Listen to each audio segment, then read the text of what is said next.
com grande satisfação que a equipe do projeto de pesquisa SIG aplicado ao planejamento da paisagem se reúne no dia de hoje para uma apresentação de trabalhos referentes à identificação e caracterização de unidades de paisagem. O projeto de pesquisa, então, tem financiamento da Universidade Federal da Fronteira Sul e faz parte, então, das ações do curso de Arquitetura e Urbanismo da Universidade Federal da Fronteira Sul, campus Erechim. Hoje teremos, então, como atividade a apresentação da palestra As Unidades de Paisagem do Cored Norte, do Rio Grande do Sul, contribuição metodológica para o entendimento da rede de cidades pequenas, com a apresentação da professora doutora Andréia Saúgo, docente do curso de Arquitetura e Urbanismo. A professora Andréia é doutora em Arquitetura pela Universidade Federal do Rio de Janeiro.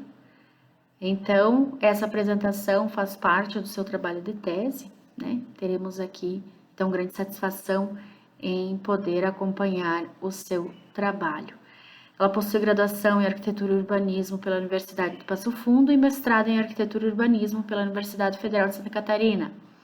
Então, ela é docente do curso de Arquitetura e Urbanismo da Universidade Federal da Fronteira Sul e tem experiência na área de arquitetura e urbanismo, atuando principalmente nos temas de expressão gráfica, projeto arquitetônico, construção civil e sustentabilidade social.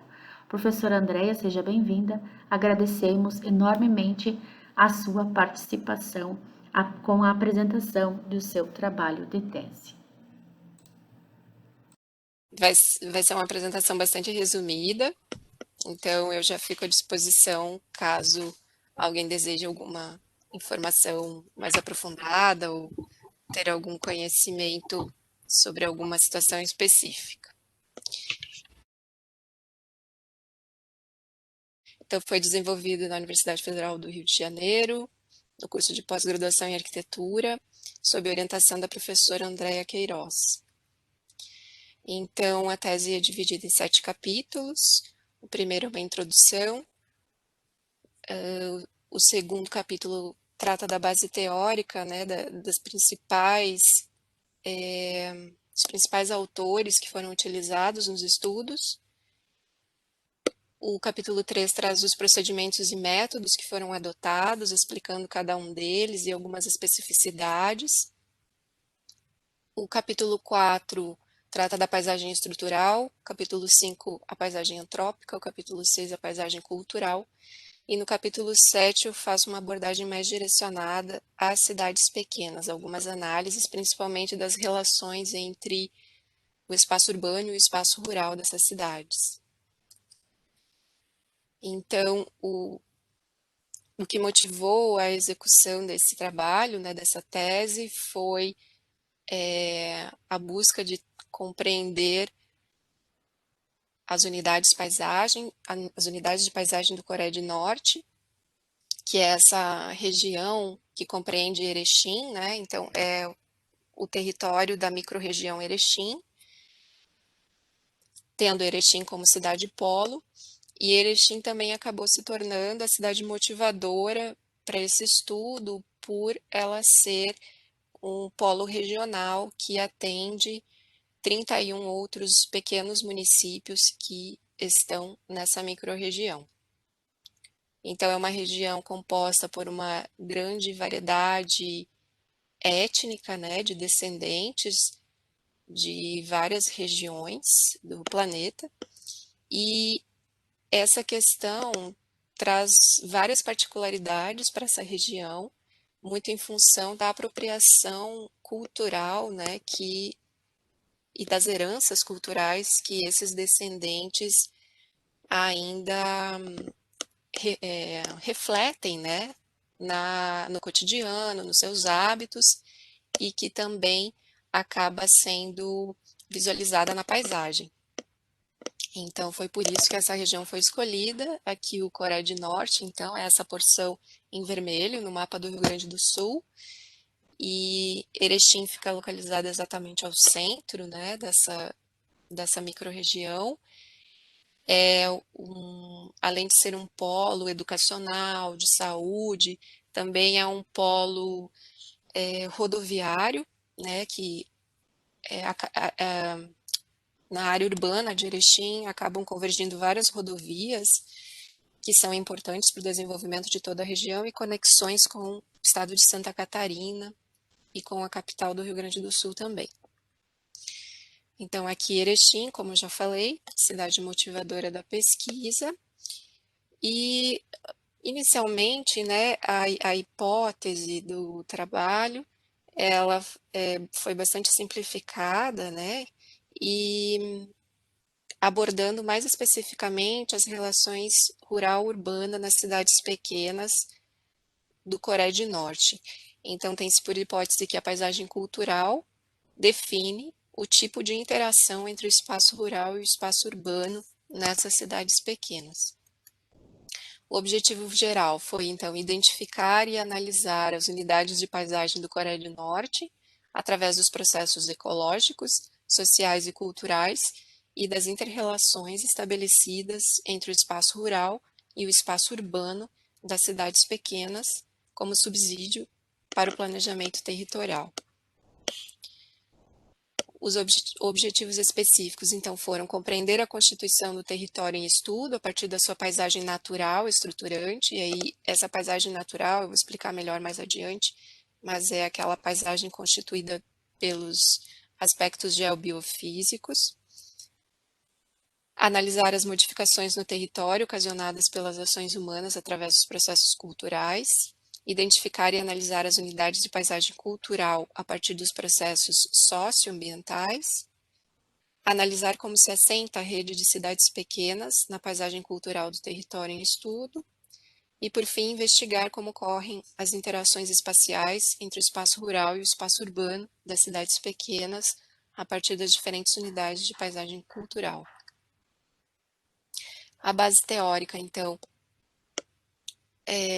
trouxe autores, né, e referências que abarcam, né, o conceito e o entendimento do que é a paisagem cultural, território e territorialidades, rede urbana e paisagem rural, o conceito de cidade pequena e a paisagem da cidade pequena. Então, esses foram os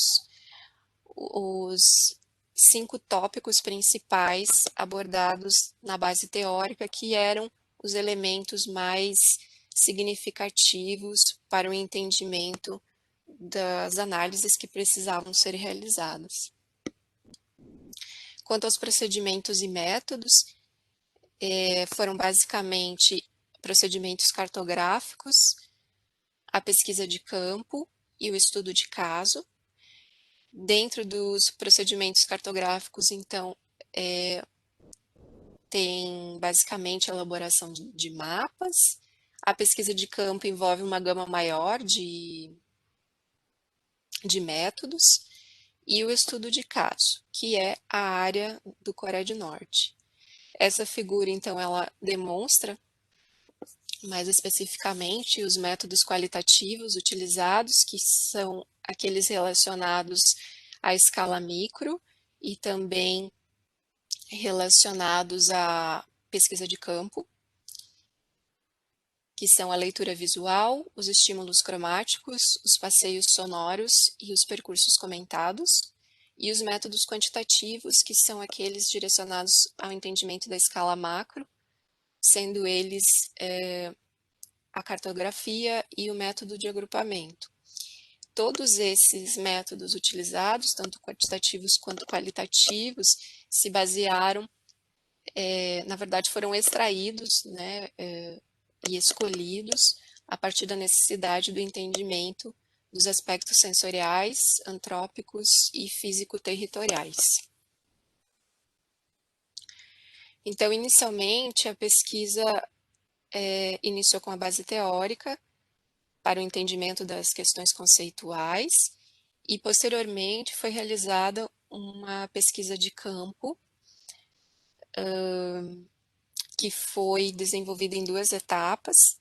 A primeira delas consistiu num reconhecimento prévio de algumas regiões que não eram ainda de meu conhecimento aqui no Coreia do Norte, e posteriormente, então, foi realizado foi realizada a definição de 8 percursos, passando por todos os municípios do Coreia do Norte, todas as áreas urbanas do Coreia do Norte, e esses percursos também levaram em conta a localização de algumas áreas que eu defini como nós com alguma relevância cultural, histórica ou ambiental, e então esses percursos também passam por essas áreas, por esses nós.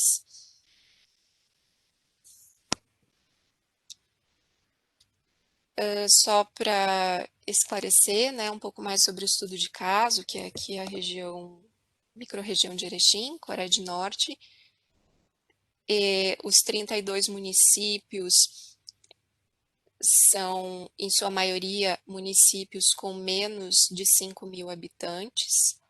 Então, são 3 faixas identificadas, quatro faixas de municípios identificadas.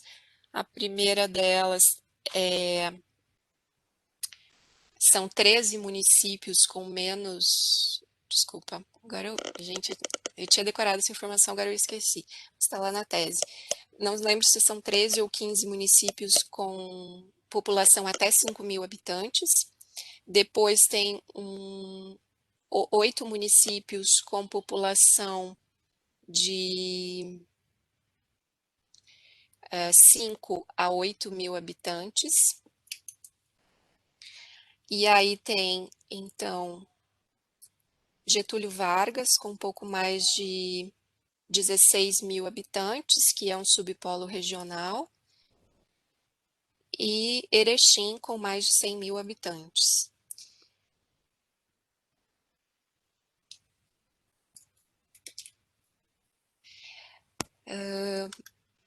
Então,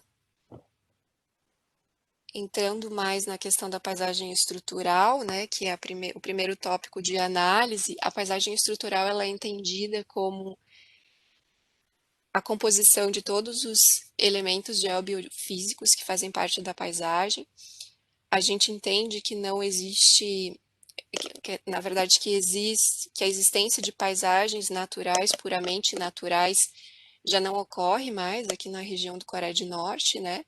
Mesmo assim, procurou-se identificar essa paisagem estrutural como aquela que é basicamente composta pelos elementos geobiofísicos com pouca interferência antrópica, né? Então, é aquela paisagem que demonstra o relevo, a vegetação, os cursos d'água e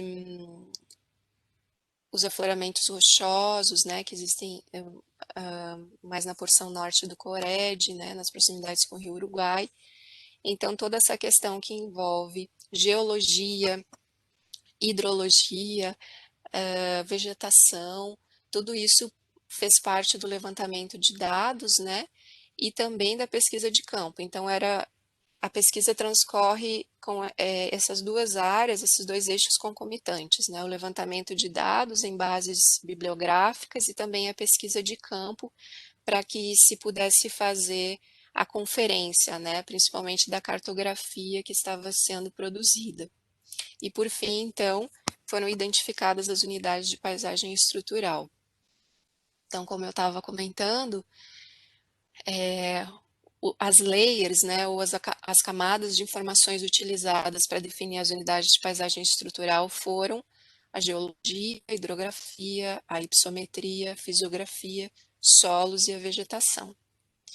E aí, então, nesse mapa de baixo, vocês conseguem ver as unidades de paisagem estrutural propostas para o Coreia do Norte. Então, são 7 unidades divididas a partir do agrupamento, né, no método, através do método Camins, o agrupamento dessas regiões que possuem similaridades em relação a esses aspectos geobiofísicos, tá? Então, primeiramente,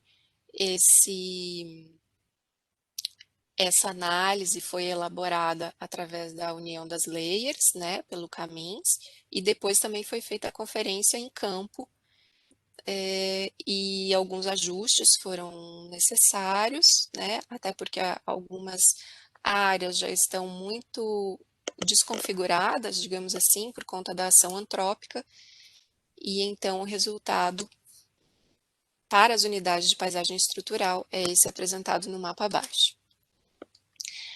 Algumas questões que surgiram, né, desse diagnóstico das unidades de paisagem, então, foi a importância de se incorporar essas UPs estrutural ao planejamento regional, principalmente para a preservação de ecossistemas.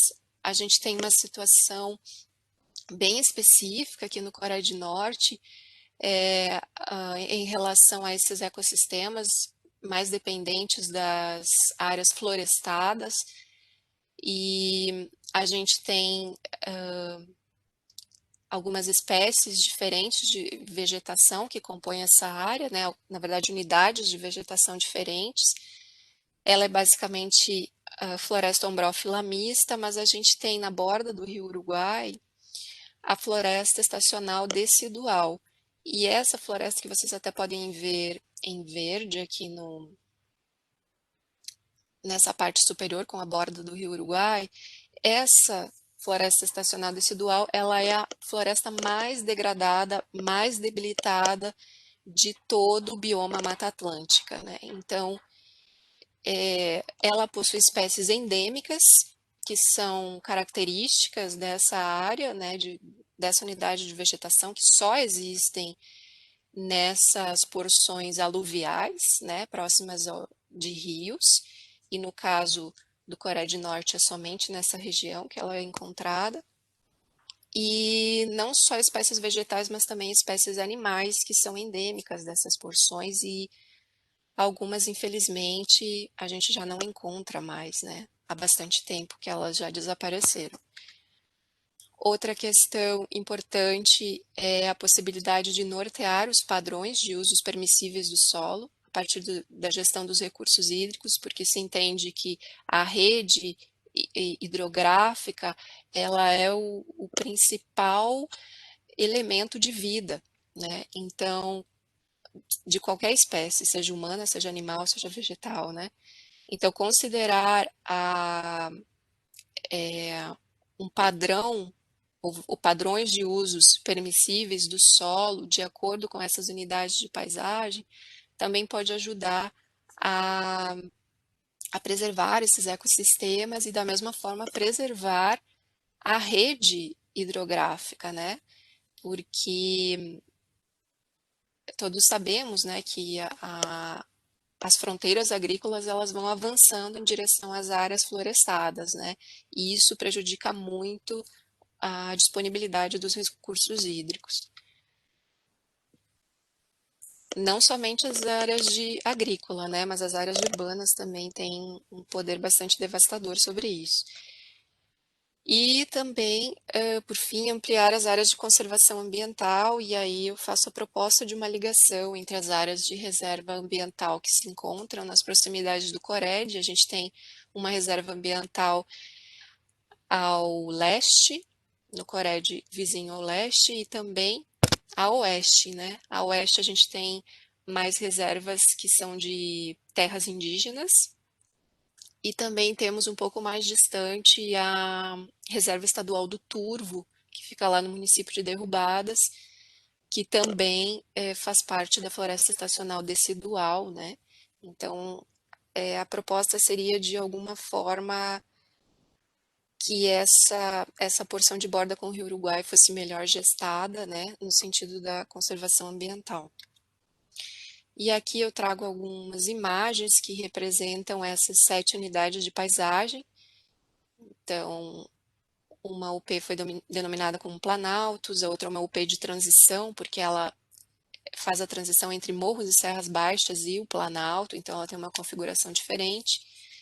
Morros e serras baixas é o P3, Coxilhas é o P4, Uruguai e morros aluviais é outro P. Temos a região de platôs e também os vales encaixados. Platôs é aquela porção ali de Erval Grande, Faxinalzinho. Vales Encaixados fica um pouco mais no sentido sul dessas cidades, pegando ali o Vale do Rio Passo Fundo, principalmente, e o Vale do Rio Erechim. Quanto à paisagem antrópica, também foi baseada nos levantamentos de dados, na pesquisa de campo e na identificação das unidades de paisagem antrópica. Aqui foram abordados os elementos de maior significância na paisagem relacionados à ocupação antrópica. E aqui também entram as análises direcionadas às cidades pequenas. Então, de novo, a cartografia e a pesquisa de campo, ela andou meio que junto, né?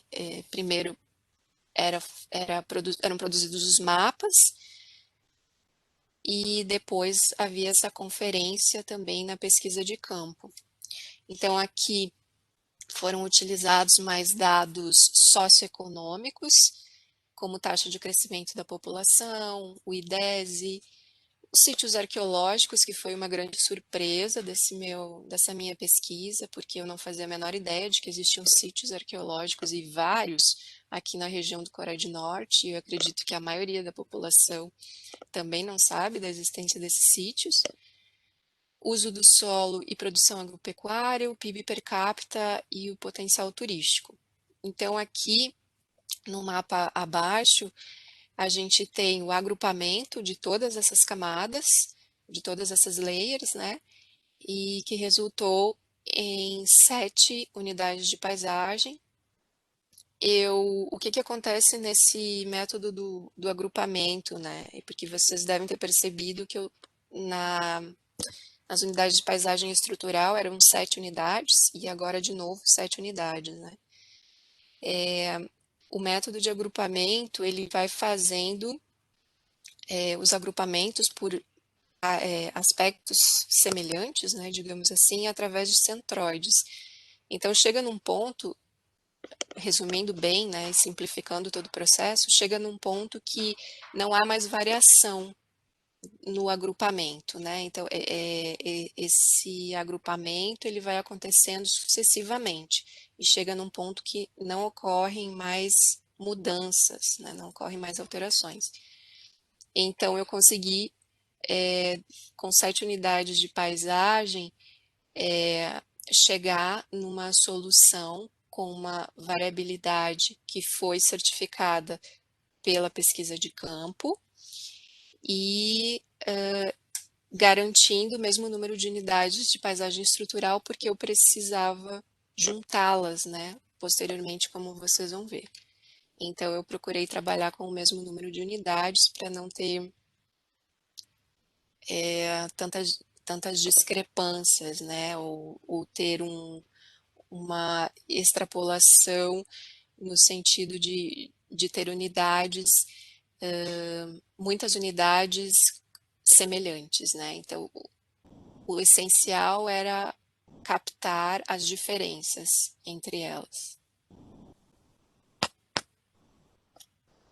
E aí o que foi diagnosticado é basicamente, né, uma divisão entre a porção superior e a porção inferior do Coreia do Norte. Essa divisão já tinha sido identificada também no resultado das unidades de paisagem estrutural.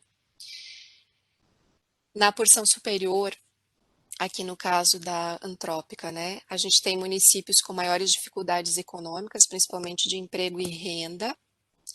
Na porção inferior, há uma intensiva exploração do solo através da agricultura, e como a base econômica é a agricultura, né, de todos esses municípios pequenos, os municípios na porção inferior ou na porção sul, né, do mapa, eles concentram os maiores valores de PIB do Coreia do Norte. E outra questão também identificada é que os municípios com menor número de habitantes, localizados na porção sul, apresentam os melhores índices em todos os segmentos socioeconômicos do Coreia do Norte. Aqui também vale destacar que as terras indígenas também foram inseridas no resultado dessas unidades e os quilombos que existem aqui no Cored. Essa relação porção superior, porção inferior, ela passa a ser abordada mais frequentemente a partir desses resultados, porque essas questões econômicas, né, ou socioeconômicas, elas são muito reflexo do relevo, né, do relevo e dos tipos de solo que nós temos aqui no Cored. E também como uma diretriz, né, eu coloco a possibilidade de estimular a preservação dos sítios arqueológicos existentes para a realização de atividades educativas e também para promover o turismo regional, né, como um suporte para alavancar principalmente algumas regiões, como Marcelino Ramos, Três Arroios, Entre Rios, que já tem, né, um turismo um pouco mais desenvolvido e que também poderiam abrigar essas questões dos sítios arqueológicos para visitação, atividades educativas, que eu considero que seriam muito relevantes, né, para toda a região. E aí, então, por fim, a paisagem cultural, então é aquela paisagem que acaba unindo tudo isso que eu falei para vocês até agora, tanto os aspectos geobiofísicos quanto os aspectos antrópicos. Então, primeiramente foram identificadas as unidades de paisagem antrópica, como eu já falei, né? E, desculpa, aqui está errado, é paisagem cultural. Identificadas as unidades de paisagem cultural. A pesquisa de campo, ela serviu para reafirmar as identidades, né? Ou certificar o mapeamento dessas unidades de paisagem. E, por fim, então, foi feita a caracterização dessas UPs. E aí, então, o que que aconteceu? Aquele mapa que era o resultado das UPs estrutural, que é esse superior à esquerda, ele foi agrupado ao mapa das unidades de paisagem antrópica, e o resultado é esse mapa maior, que vocês conseguem visualizar, que traz as unidades de paisagem cultural propostas para o Cored Norte. Então, essa união da estrutural com a antrópica resultam em 10 unidades de paisagem diferentes. O método de agrupamento, ele resultou em 7 unidades, tá? O método Camins. Não é, não é digamos assim, uma deficiência desse método de agrupamento, tá? O que acontece é que ele tem, não é uma limitação, né? Isso que eu quero dizer, né? Ele tem essa configuração de funcionamento, digamos, né? Então, na visita de campo, na pesquisa de campo, eu consegui perceber que algumas coisas poderiam ser destacadas porque tinham alguma relevância, e aí então de 7 passaram para 10 unidades de paisagem cultural. Então, o que eu percebi principalmente é que com essas unidades, né, que ocorre uma adaptação das atividades humanas de acordo com as condições geobiofísicas. Isso também foi endossado pelas diferenças da porção superior e da porção inferior do Cored.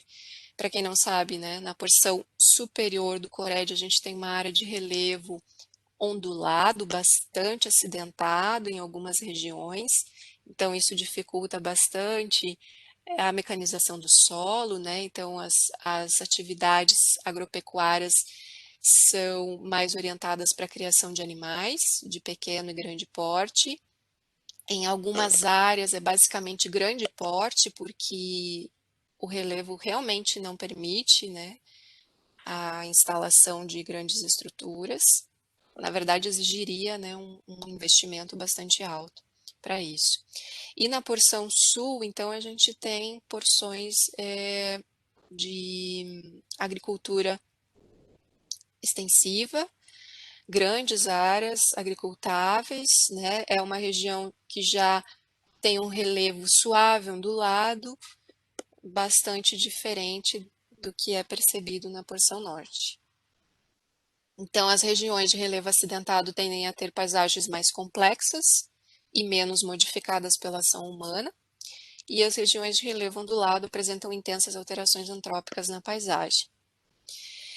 Importante salientar também que esses dados utilizados, eles consideram uma estrutura temporal, né? Então, eles foram baseados em informações e dados que eu obtive de 2018 a 2020. Então, por isso, uma nova combinação, uma nova avaliação desses dados provavelmente irá gerar resultados distintos, né? Também evidenciando a constante transformação do território. E aqui eu trago algumas imagens para mostrar algumas questões, né, dessas 10 unidades de paisagem. Então, a unidade de paisagem 1, ela tem a cidade de Barão de Cotegipe, que faz parte dessa área, né? É uma área que já está num ponto de transição entre uma área de relevo bastante íngreme e uma área mais de planalto. A UP2 é uma área também já onde a produção agrícola é muito mais acentuada, né, em função das coxilhas. A UP3, então, pega ali mais a região de Marcelino Ramos, que é relevo bastante acidentado, agropecuária, pecuária, na verdade, né, pecuária de grande porte é o que mais se percebe, até mesmo a instalação das cidades, né, que a gente vai ver um pouco melhor depois, acabam sendo cidades mais espraiadas, né, menos concentradas, menos densificadas em função do relevo. A UP4 tem a cidade de Benjamin Constant, já fica mais ao oeste do Cored, e é uma região de platôs, então essa imagem da UP4 dá para ver que a cidade, ali onde tem as edificações, é uma região de relevo suave e que vai descendo, né, em descendência ali para uma região bastante ondulada de vales encaixados. A UP5 é a região de borda com o rio Uruguai, onde a gente tem a floresta estacional decidual. A UP6 trata ali da região de Três Arroios, que também tem um relevo bastante acidentado. A UP7 é a região de Faxinalzinho, também pega a porção ali de borda com o rio Passo Fundo, que é esse que vocês estão vendo na imagem, não é o rio Uruguai, esse é o rio Passo Fundo. E já numa transição também para os platôs. Aqui o P8 novamente Faxinalzinho. Quatro Irmãos já é uma outra UP, com relevo mais ondulado, alta exploração do solo pelas atividades agrícolas, e Viadutos, que também está numa área de transição entre a porção de borda com o rio Uruguai e os platôs. Bom, depois de fazer essa definição das unidades de paisagem cultural, eu fiz uma espécie de reconhecimento, né, dessas UPs culturais propostas, e aí então foi um momento assim que eu realizei todos os percursos, né, em 2 semanas, para garantir que a gente tivesse resultados mais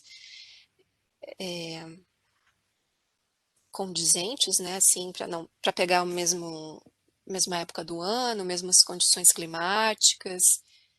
Então eu realizei esses 8 percursos nesse ano de 2020, nesse ano que passou, e também foi o momento então em que foram avaliadas as unidades de paisagem estrutural, as unidades de paisagem antrópica e as unidades de paisagem cultural, que já tinham sido previamente definidas pelo método de agrupamento. Então, dessas visitas, eu acabei reforçando, então, a importância dos nós culturais, dos nós ambientais, que eu acabei chamando os ambientais, né, com alguma relevância ambiental, eu chamei de nós estruturantes, e os nós culturais, históricos, acabei chamando de nós antrópicos. Então, nesse mapa, eu apresento esses percursos que foram realizados, só que agora somente a, aqueles trechos dos percursos em que eu percebi significativos elementos de composição da paisagem, né?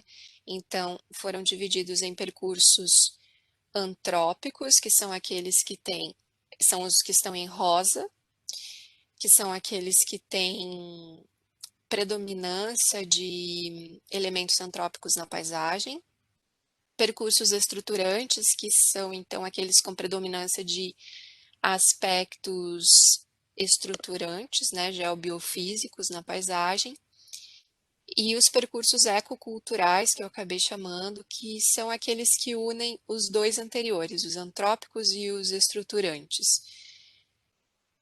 E, né, como em harmonia na paisagem. E esses percursos, então, eles foram realizados também a partir do referencial teórico dos percursos comentados de alguns autores internacionais, Algoyar, Thibault e alguns outros. Então, foram percursos que foram filmados e registrados em vídeo. Foi registrado também a sonoridade desses percursos. Foram todos realizados de carro, né? Impossível fazer isso através de outro meio que não seja motorizado. Então, esses vídeos, eles trazem a minha percepção como pesquisadora da sonoridade que eu presenciei nesses percursos e das questões visuais, então captadas também pelo vídeo e pelo áudio. E a realização desses percursos, então, também possibilitou reforçar a existência desses nós, que então fizeram parte de toda essa malha de percursos e de nós pelo Coreia do Norte. Esses vídeos, eles podem ser escaneados através desses QR codes, esses códigos, né, que estão aparecendo aí na tela, e cada código é referente a uma região e a um percurso específico realizado. Então, as cores dos códigos refletem a região de abrangência que está demonstrada pela mesma paleta de cor do mapa.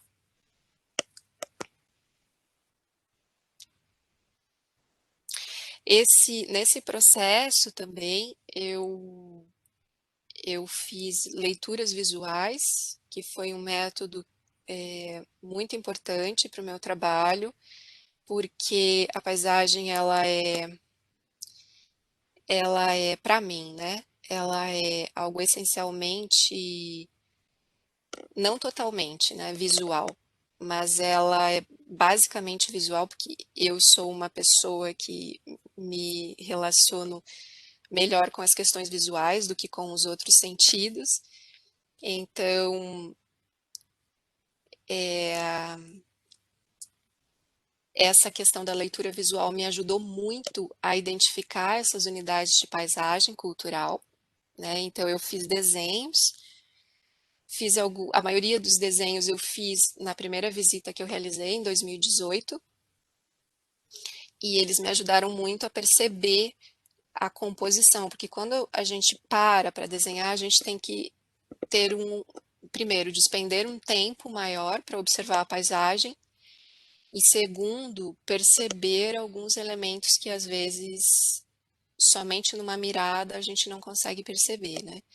Então, o ato de desenhar me fez prestar mais atenção para aquela paisagem que estava sendo, que eu estava vivenciando naquele momento. Então, falei para vocês da leitura visual, dos percursos comentados, do passeio sonoro, e também eu trabalhei com os estímulos cromáticos, que foi um dos últimos métodos que eu acabei utilizando, que me chamou a atenção e eu achei que poderia ser relevante para a proposta, e eu vou falar um pouco mais sobre eles agora.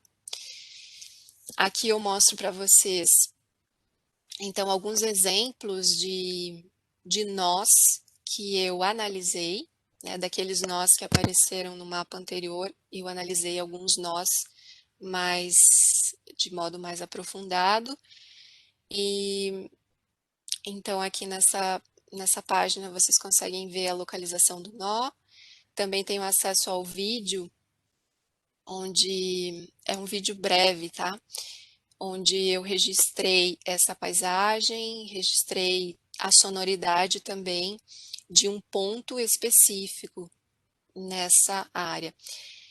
Esse nó é a terra indígena Ligeiro, lá no município de Charrua. Por que eu considerei como um nó?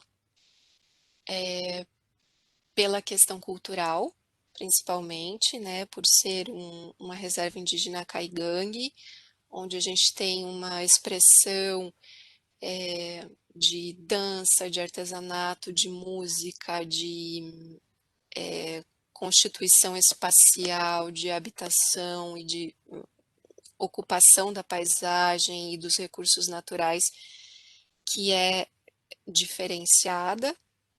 Então, esse para mim era um nó importante na paisagem. E aqui nessa página, então, tem o desenho, elaborado em 2018, o percurso comentado, onde eu trato dos planos sensoriais que eu registrei nesse nó, através de uma caminhada, né, que foi desenvolvida, os aspectos físicos do ambiente e também o comportamento das pessoas, né, no local, no percurso, né. E quanto à questão sonora, então também existe uma estrutura espacial de efeitos acústicos, de sons captados e de intensidade que foi analisada, também uma estrutura temporal. Né? Eu não vou me deter a falar muito sobre isso, porque no texto vocês conseguem compreender melhor. E aí os estímulos cromáticos. Esses estímulos são as cores extraídas de uma imagem que eu fiz no nó. Então, essas cores extraídas que vocês veem ao lado direito da imagem são os estímulos cromáticos dessa imagem, ou os estímulos de maior, as cores, né? Os matizes de maior relevância para mim nessa paisagem. Isso também foi feito através de um software. E o que isso me trouxe de relevante, né? Bom, ele possibilitou identificar padrões predominantes de cores na paisagem, que são interessantes para mim, até mesmo para fazer comparações em outras épocas do ano, né? Para ver como essa paisagem vai se modificando. Esse registro foi feito no inverno, então a ideia é continuar esses registros no verão, no outono e na primavera, para ter essa compreensão dessa variabilidade, não só de cores, né, mas também de como esse espaço vai se transformando com o passar das estações. Então, essas análises foram de tonalidades e de matizes mesmo, né? Identificar a profundidade, as sensações, os padrões predominantes de cores, de saturação, de luminosidade. Então, eu fiz isso para alguns nós. Aqui é o lado da usina hidrelétrica de Passo Fundo, em Entre Rios do Sul. É o mesmo procedimento, né? A gente já vê na paleta de cores extraída que muda bastante, né? O registro da composição cromática os estímulos cromáticos. Aqui um outro nó, no Goiôen, Erval Grande. Vou falar um pouco mais rápido agora. É um nó de uma relevância muito grande em relação à paisagem natural, aos recursos hídricos, à ocupação do território, né, a partir da história. O lago da UHE Itá, que fica em Aratiba, que também tem toda uma questão cultural muito forte ali presente, né, que afetou inúmeras famílias que tiveram que ser removidas do local, né? Então, é uma paisagem que não é mais acessível, né, para essas pessoas, uma paisagem que ficou submersa por conta do lago e, e que, de certa forma, né, trouxe benefícios também e que tem uma diversidade, né, apresenta uma diversidade na paisagem da região. Aqui o Parque Norte, em Viadutos, que eu escolhi como uma área de lazer, que é uma área particular, né, não é uma área pública, mas uma área de lazer que traz essa aproximação com a natureza e principalmente nesse local com a paisagem, porque um dos focos principais ali é a paisagem, né? As pessoas sentam ali na borda da encosta para apreciar a paisagem, que é algo bastante diferenciado, né? Que a gente não tem muitas opções aqui na nossa região com essa estrutura para passar o dia, né? Enfim, ter momentos agradáveis. A ponte rodoferroviária de Marcelino Ramos, novamente como um elemento antrópico, né, de grande relevância nessa paisagem e um marco histórico de desenvolvimento da região, inclusive para a colonização de toda essa microrregião. E basicamente isso. O último capítulo, então, ele traz as cidades pequenas na paisagem cultural do Cored. Aqui, então, foram escolhidas algumas cidades para serem analisadas, porque era inviável, né, analisar as 31 cidades pequenas. Então, algumas foram escolhidas a partir de alguns critérios. Também foi realizada uma categorização dos usos de solo para realizar as análises. A cartografia foi um elemento bastante importante nessa etapa e também a leitura visual.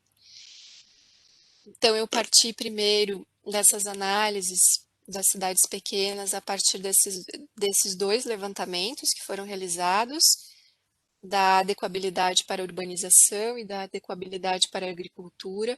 Isso tudo foi baseado no material produzido pelo McHarg, que é o autor do Design with Nature. Em português tem outro título, acho que é Projetando com a Natureza, se não me engano. E então foi com base nos métodos que ele usou que eu desenvolvi esses mapas e foi bem interessante o resultado para mim, principalmente desse mapa da esquerda, que traz adequabilidade para a urbanização, porque é bem claro, né, de perceber que muitas cidades não fazem parte de áreas que são consideradas adequadas para a urbanização.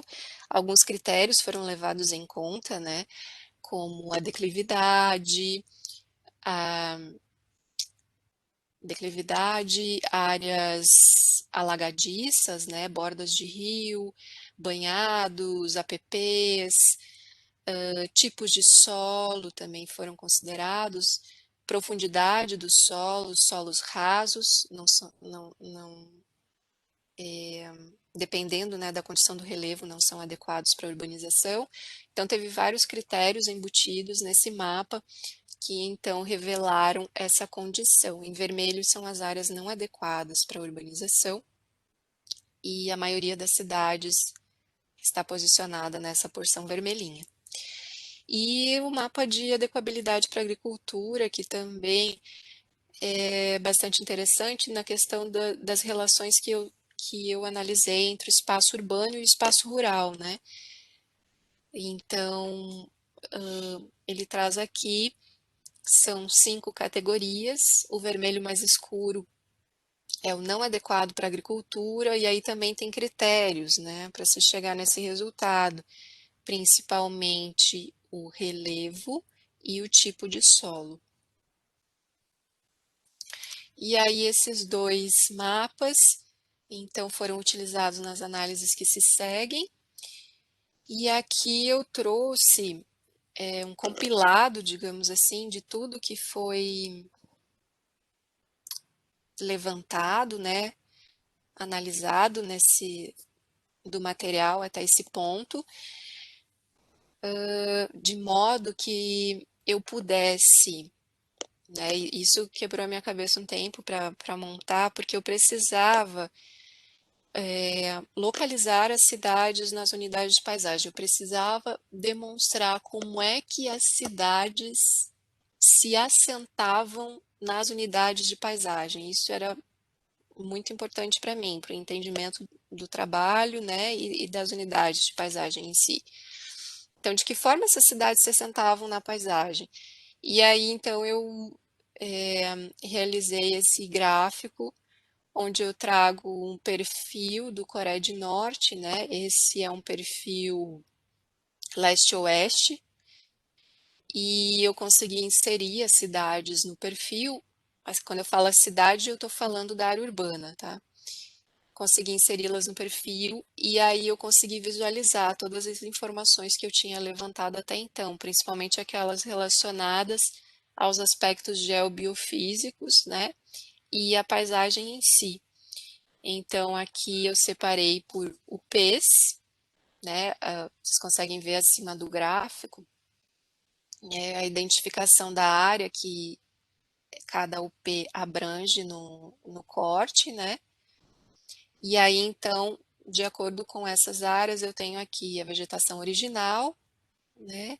Uso do solo, temperatura média, precipitação anual. Então, todos esses fatores foram incluídos na definição das unidades de paisagem, assim como os solos, aqui na parte de baixo do gráfico, e o tipo de rocha, né? E ainda eu identifiquei a localização de nós, dos nós que estavam, que são pertencentes a essa região, né? Aqui tem o Parque Norte e o Parque Teixeira Soares, que fica em Marcelino Ramos, e aqui uma outra imagem que representa essas duas unidades de paisagem. E da mesma forma eu realizei esse gráfico no sentido norte-sul, né? O gráfico está exagerado, né, obviamente, mas ele demonstra muito bem essa variação de relevo que existe no CORED, que impacta muito nas condições ambientais das cidades, de acordo com cada unidade de paisagem, né? E aqui então também foi identificado o nó da Uagaitá e do Parque Natural de Sertão, que fica aqui na porção sul.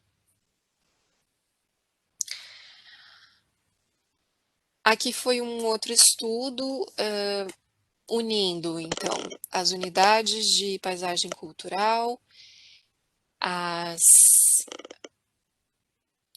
rede de nós, ou a rede ecocultural, e também agora agregando a forma urbana dessas cidades. Então, esse estudo também foi bem bacana. A escala das áreas urbanas foi propositalmente exagerada, né, para que se pudesse ter uma visão mais ampla desse contexto da malha e também do contexto todo do CORED.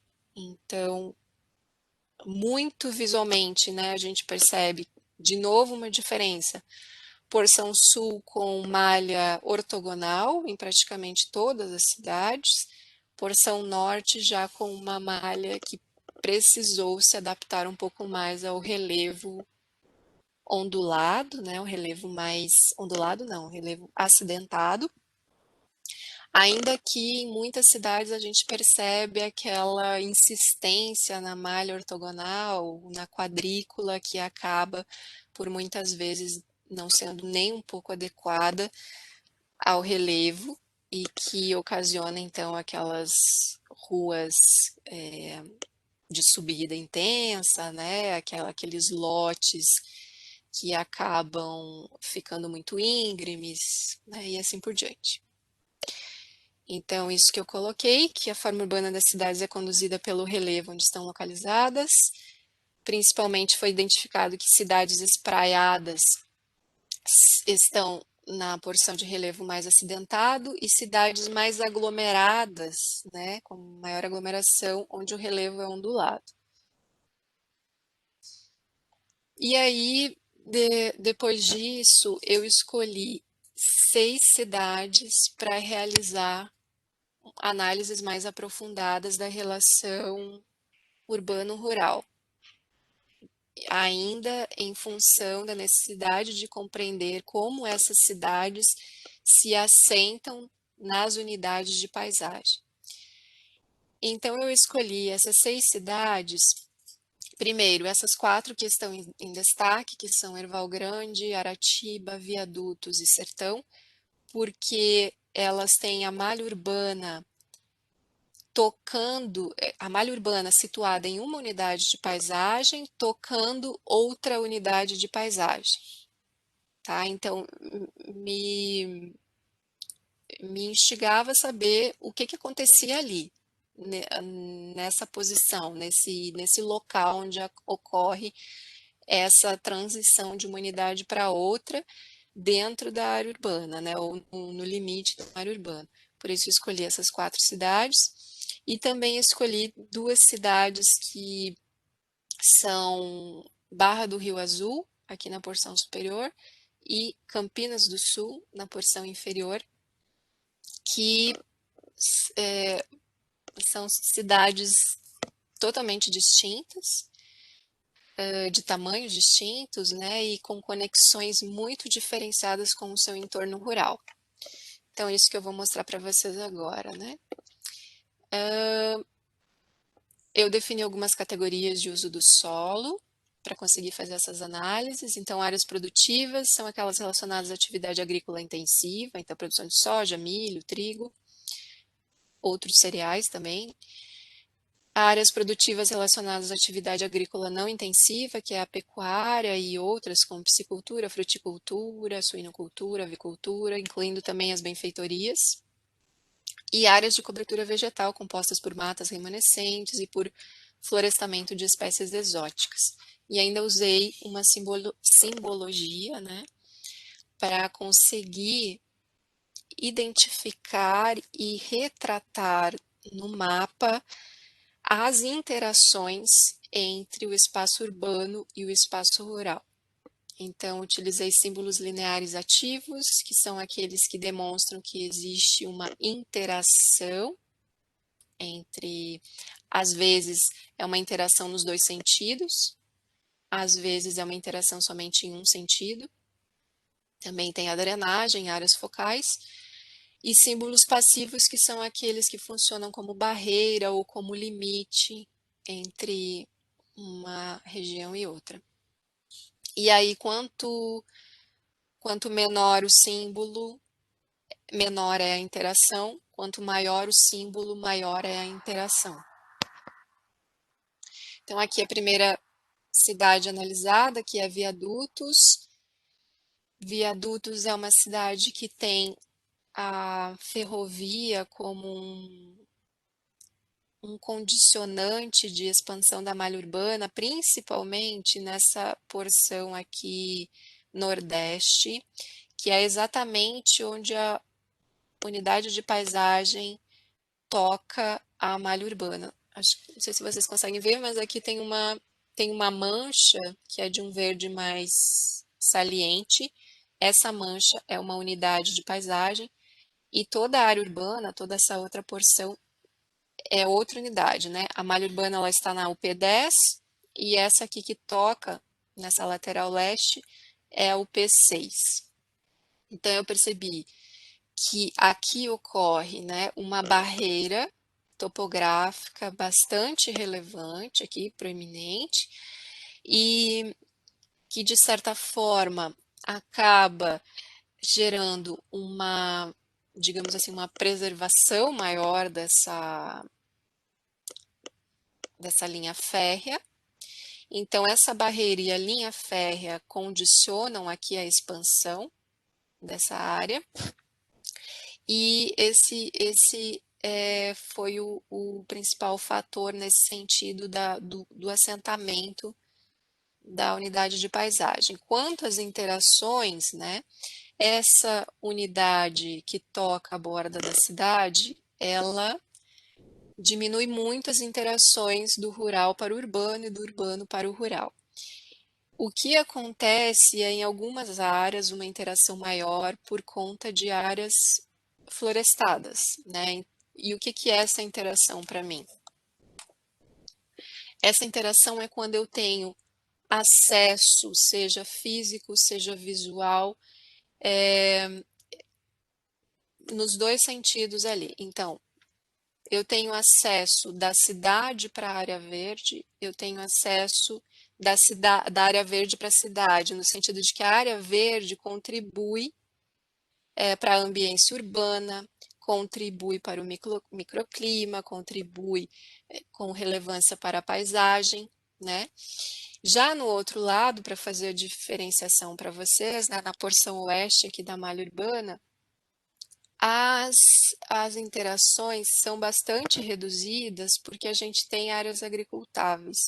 Então, essas áreas agricultáveis, elas não são barreiras, mas elas são limites para as interações, né? Então, a interação da área urbana para a área produtiva agrícola praticamente não acontece, né? Já a interação da área produtiva agrícola para a urbana acontece e de modo negativo, né? Então, a gente tem uma questão ali de poluição do ar, né? Aplicação de agrotóxicos, poeira do momento da colheita, e que se torna muito mais relevante e forte do que é a interação visual da área urbana com a área agricultável. E eu ainda acabei identificando alguns sistemas que seriam sistemas como num prognóstico, né? Que seriam sistemas que poderiam ser abarcados numa proposta de requalificação da ambiência urbana. Então, são sistemas verdes e são sistemas azuis. Os azuis são relacionados aos recursos hídricos, os verdes são relacionados à vegetação e que poderiam contribuir, então, para uma melhor ambiência urbana, obviamente a partir de um planejamento bem cuidadoso e orientado para cada área, para cada porção desse território. Aqui tem um outro exemplo da cidade de Sertão.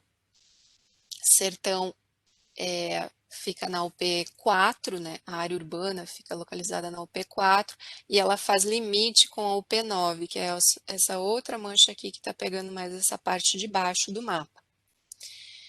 A UP4 é a UP de transição lá dos morros e serras baixas para o Planalto. Então, Sertão já está numa porção bastante alta do território do Colorado Norte e essa amplitude aumenta à medida que se segue para a UP9.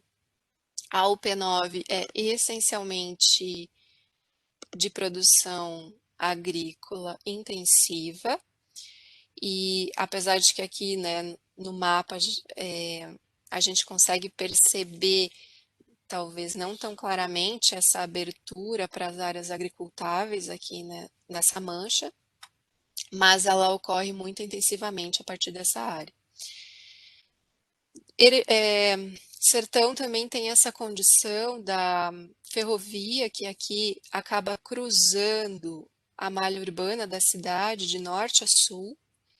A ferrovia infelizmente, aqui, né, como na maioria das nossas cidades, ela é negada, né? A existência dela é negada, e eu apontei que poderia ser aqui um,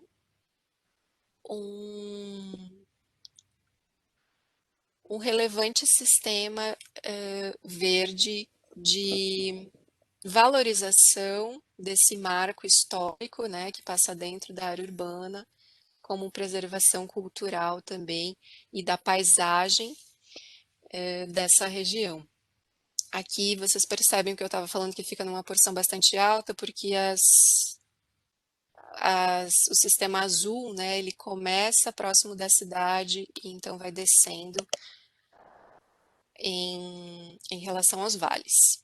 Aqui, de novo, né, as conexões são mais facilitadas, onde a gente tem áreas verdes, áreas arborizadas, e são mais difíceis quando a gente tem áreas agricultáveis, apesar de serem muito fortes na relação área rural para a área urbana, porque são áreas amplas de agricultura, diferente do que eu mostrei antes lá em Viadutos, que eram áreas mais reduzidas.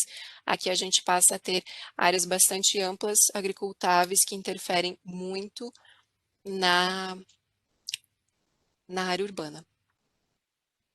Opa. Aqui outro exemplo de Erval Grande. Erval tem uma particularidade bastante específica, porque ela tem aqui, ela está localizada na UP8, mas ela faz margem com a UP3, que é essa azul, e com a UP7, que é essa amarelinha. Principalmente aqui nessa porção norte do município, tem uma barreira topográfica muito intensa, que é definida pela UP3, que é o início aqui do vale desse rio, que eu não lembro o nome, que também corta a cidade. Então, aqui é um limite, né, para a expansão urbana, é um limite para a interação física da cidade, das pessoas com a paisagem, inclusive, né, se tornando mais visual, digamos assim, do que com possibilidade de ser explorada, ou uma exploração mais palpável, digamos assim, né.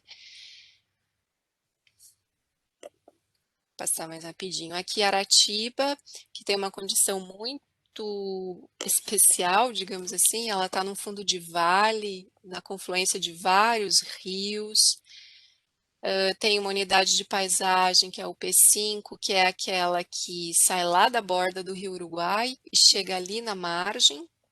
É a unidade de paisagem da Floresta Estacional Decidual.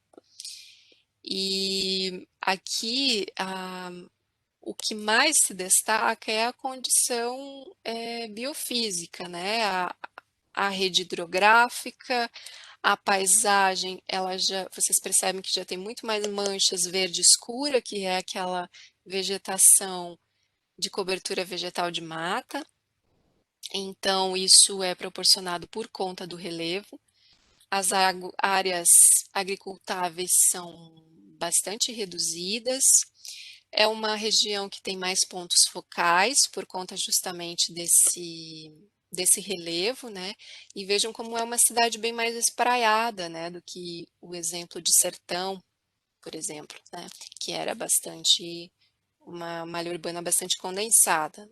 Aqui a gente já tem mais esse espraiamento. E da mesma forma as interações rural-urbana são muito mais intensas, porque a gente tem essa condição de áreas vegetadas que proporciona, então, espaços onde as pessoas fazem caminhadas, fazem trilhas, existem ruas, né, estradas que passam por essas regiões.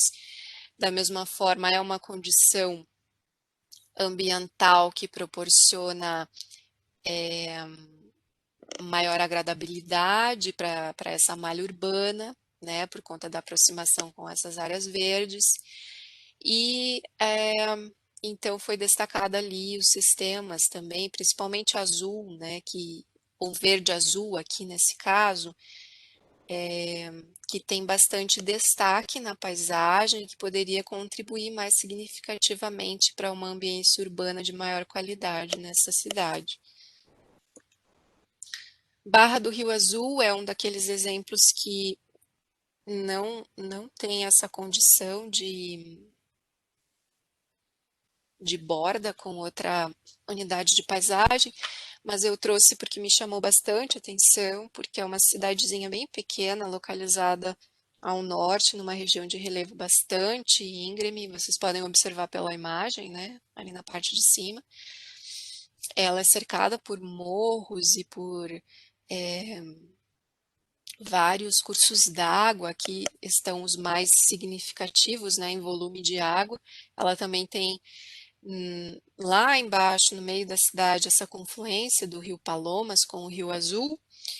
E, de certa forma, é uma área bastante agradável dentro da cidade, porque, em função do relevo, né, as margens dos rios ainda estão bastante preservadas, com vegetação, são áreas agradáveis. É, existe todo um percurso que pode ser feito ladeando essa área dos rios que está por dentro, que passa na malha urbana. Então, toda essa borda dos rios, esses topos de morro, essas áreas mais inclinadas contribuem para uma ambiência urbana mais agradável e para essas maiores interações urbano-rural, né?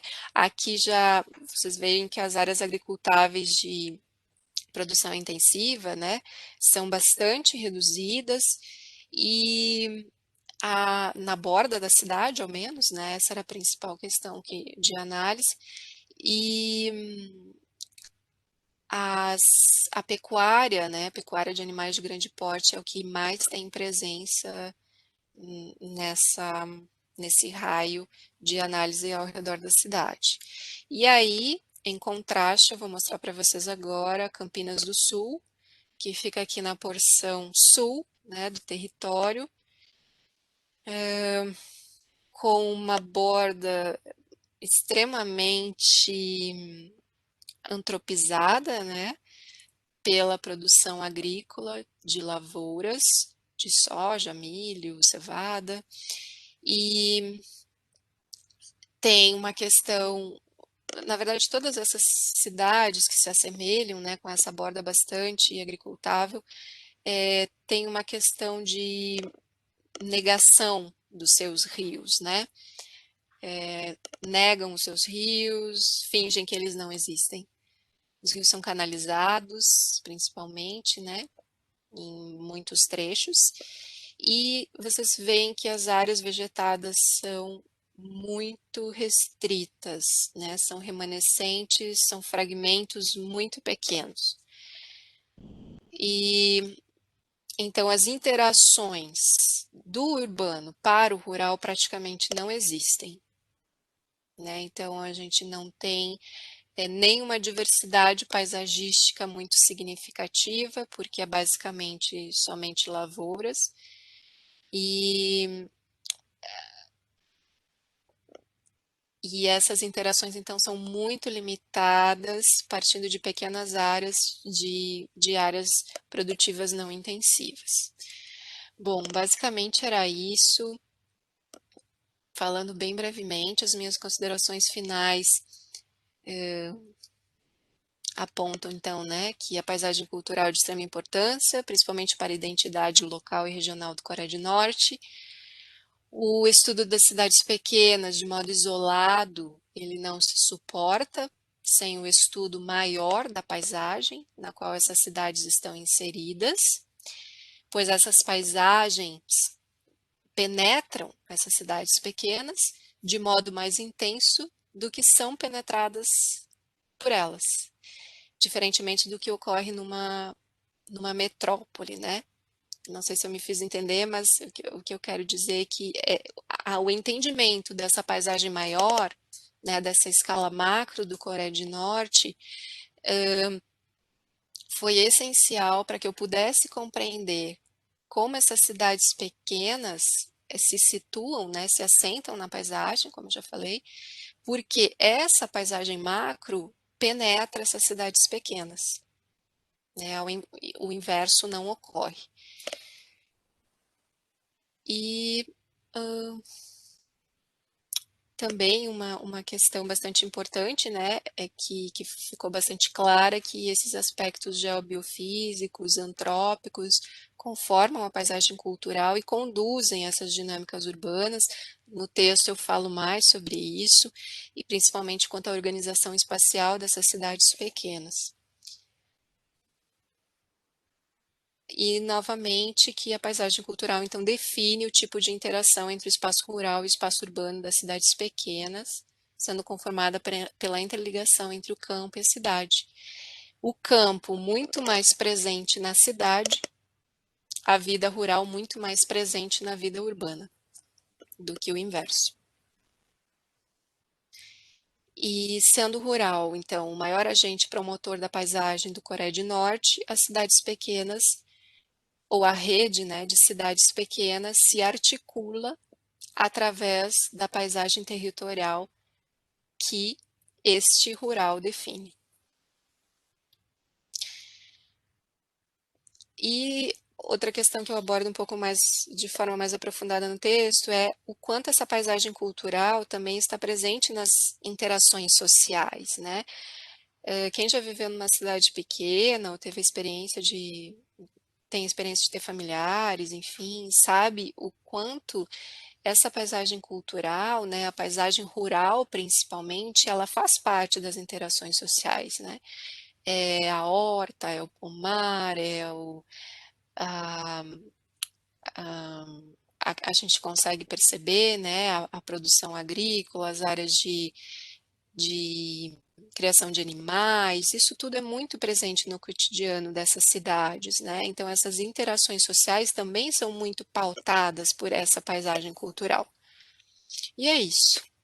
Obrigada, agradeço a atenção de vocês e fico à disposição caso tenham alguma dúvida, algum questionamento, é só entrar em contato comigo. Muita coisa partiu, muito resultado partiu do meu olhar sobre a paisagem. Então, principalmente nesse caso dos nós, existem muitos outros, né, que podem ser considerados a partir dos diferentes critérios que a gente adotar, né? Então, esses foram alguns que eu julguei como os mais, inclusive, eu esqueci de comentar, a maioria deles consta no plano, no planejamento turístico ou no plano turístico da região aqui da microrregião de Erechim, né? Então, eu identifiquei em todas as prefeituras os pontos turísticos ou áreas, né, de visitação e me baseei por aqueles que eram mais visitados, digamos assim, ou mais conhecidos. Então, eu acredito que existam muitos outros que eu também não cheguei a conhecer, né? Então, um outro olhar, isso que eu quero dizer, um outro olhar, uma outra visita pode acabar identificando outros nós, né? Na verdade, complementação do estudo, né, Andréia? Assim, você trouxe uma proposta metodológica, né, e que ela não se finda, na verdade, assim, ela foi dada start, né, com a tese. Então, agora a gente tem a ideia, né, é que se tenham trabalhos complementares que venham cada vez mais atualizando, né, complementando esse levantamento que foi iniciado, porque não sabe trabalhar assim numa escala de região, é bem difícil, né? Porque demanda você ter muitos dados, e especialmente se tratando de pequenos municípios e de uma região assim como a nossa, a gente não tem praticamente banco de dados, né? Assim, com essas informações disponibilizadas facilmente. Então, isso vai ser um processo que eu acredito que o nosso grupo tem como estar contribuindo, inclusive, né? É, Nessa. e, e nisso também tem uma questão bem importante, né? Porque eu trabalhei com dados do censo de 2010, né? Porque a gente não Uhum, teve censo em 2020. depois. Então, daqui a pouco, já são 11 anos, né, gurias? Muita coisa mudou. E eu não tinha informações atuais para usar. Então, daqui a pouco, esse refazer esses estudos vai dar outro resultado, né? Provavelmente vai dar outro resultado, principalmente da questão socioeconômica, né?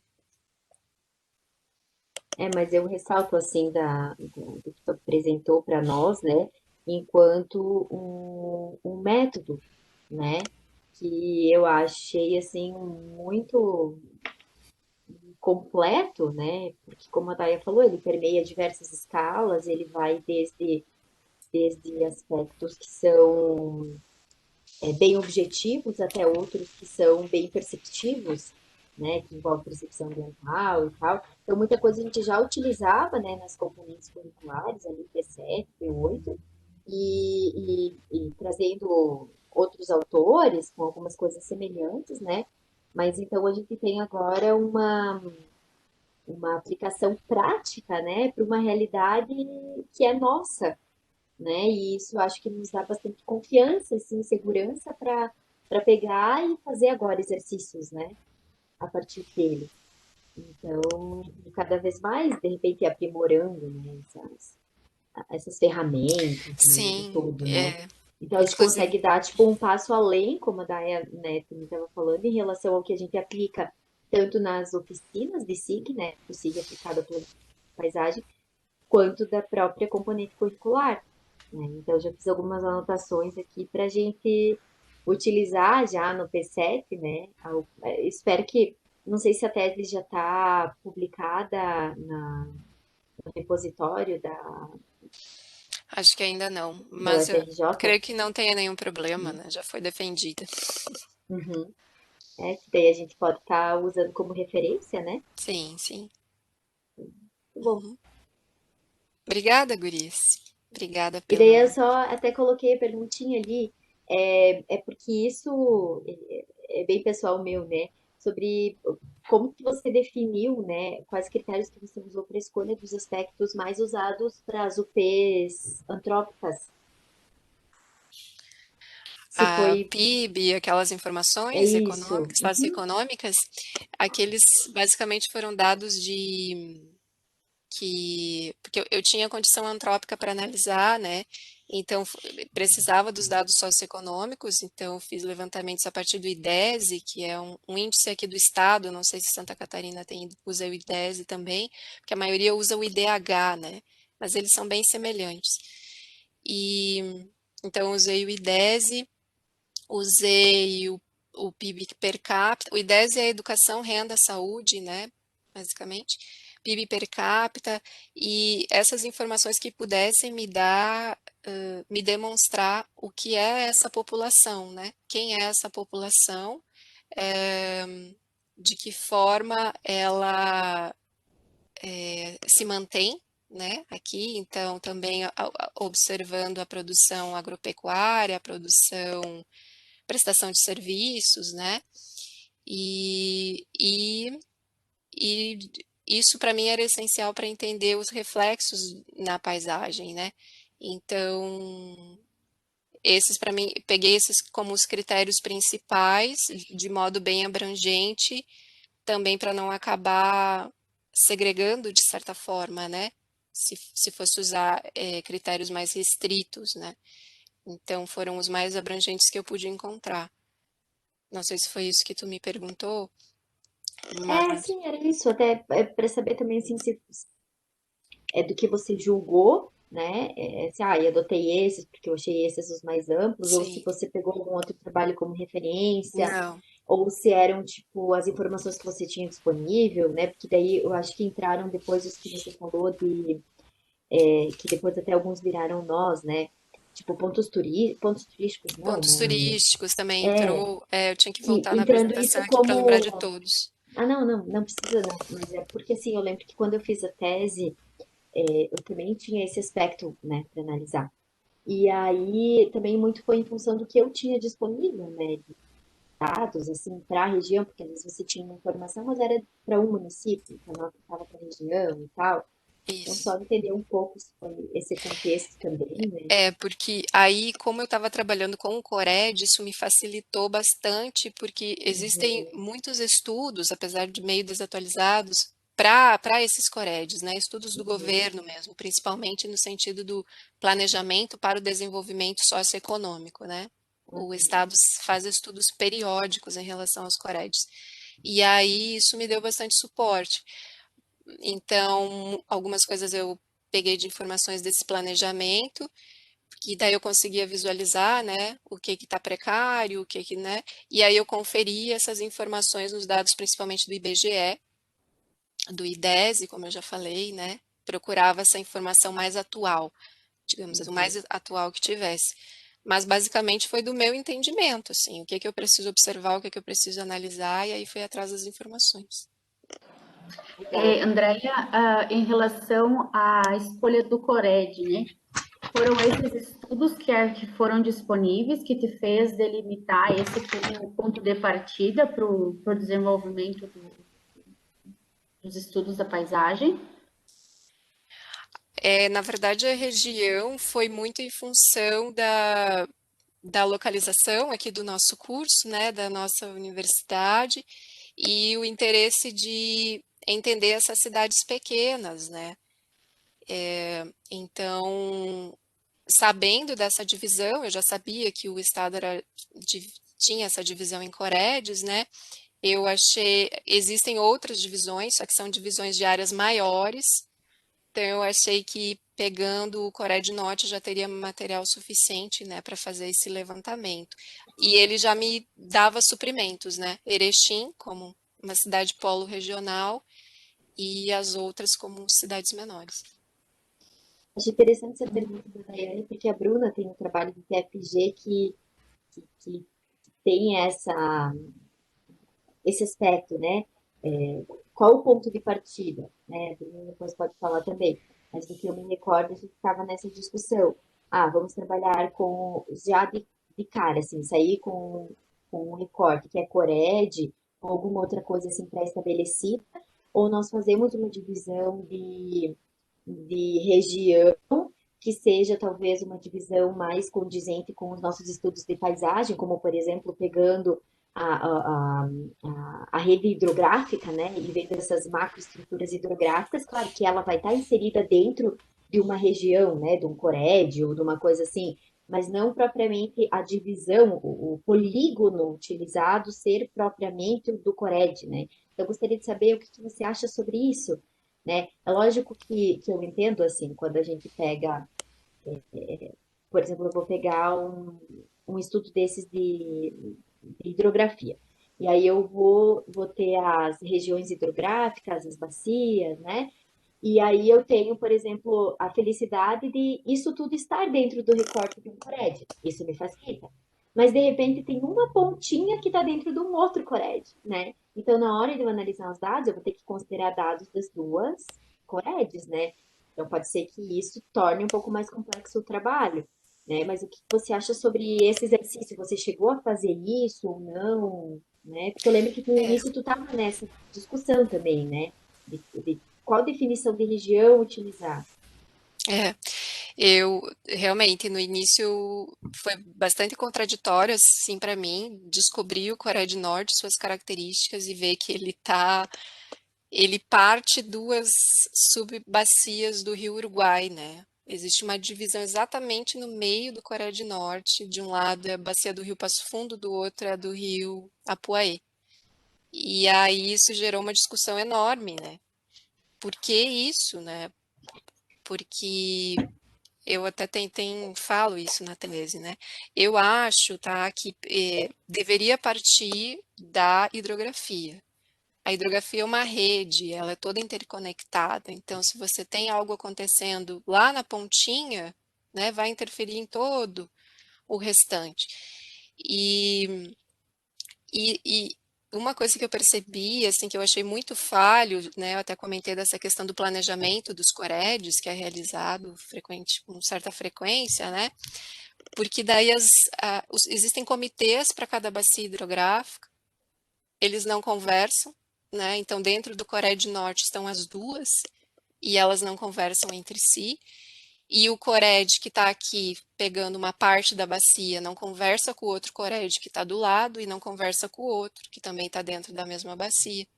Então, para mim, eu acho isso bastante complicado, né? Eles conversam na região macro, só que daí essa região macro também pega outras coisas que estão fora. Então, se eu pudesse dar minha opinião, eu diria para pegar uma bacia, né? Veja uma microbacia, alguma coisa ali que pode ser utilizada, porque eu acho que dá muito mais força de justificativa para a proposta, né? Principalmente nisso. Você consegue estruturar uma proposta muito mais condizente com os aspectos naturais, com os aspectos físicos, e isso tem impacto na questão socioeconômica também, né? Então, eu acho que é muito mais apropriado. A terra onde a cidade está, onde o município está, não pertence a ela. A terra não pertence à cidade. É a cidade que pertence à terra, né? Isso muda a nossa concepção. Não é, eu não sou dona dessa terra aqui, eu pertenço a essa terra aqui. Eu acho que faz a gente ter um pensamento um pouco diferente em relação àquilo, tudo que nos é essencial para a vida, né? Porque às vezes a cidade parece uma coisa tão esmagadora que parece muito artificial, né? E o que é natural, o que é essencial fica de fora, né? Então eu acho que se você também pensar um pouquinho nisso, você vai conseguir fechar melhor essa tua região de trabalho aí, você vai ver que trabalhar com uma microbacia vai ser um fio assim que vai te conduzir, né, que tu vai conseguir estruturar toda a proposta até o final.